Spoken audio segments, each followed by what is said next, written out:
Mən bilirəm xətirinə deyiblər, unut mənim xətirimə gəl biraz. Mən bilirəm xətirinə deyiblər, unut mənim xətirimə gül biraz. İşte sənə nə deyiblər, evə gəldin, danış biraz, gül biraz.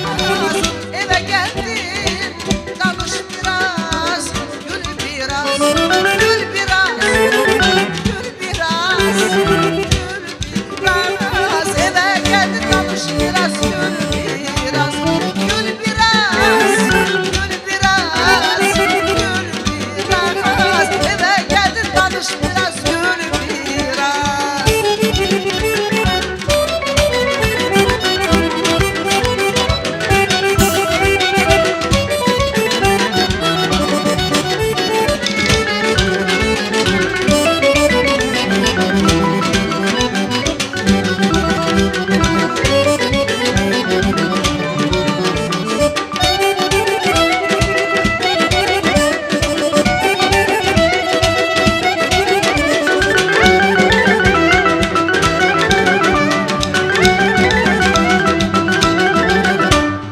Söz var desen yadda qalar yazılar, söz var desen yaxşı yaman yozular.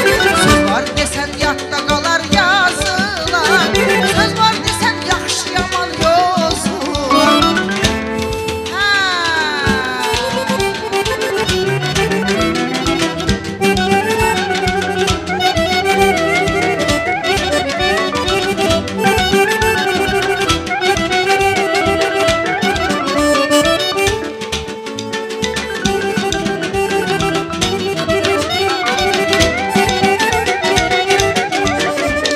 Gül biraz, gül biraz, gül biraz. Eve geldin, danış biraz, gül biraz. Mənim özlərim, ay Qiyas, sən bu arxivdə olan, naftalində olan mahnıları hardan tapırsan mən bilmirəm, hə? Hardan tapırsan? Sağam, mən bu mahnılarla yaşayıram.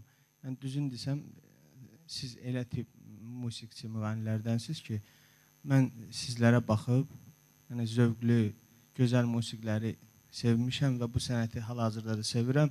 Siz dünən bir gözəl bir söz dediniz, Ələkbər Tağıyev musiqisindən ki, onu yaşadan bizim musiqiçilərdir, müğənnilərdir. Mən arzu edirəm ki, onu musiqiçilər və müğənnilərlə yanaşı bizim tamaşaçılarımız, insanlarımız da yaşatsın və sevsin.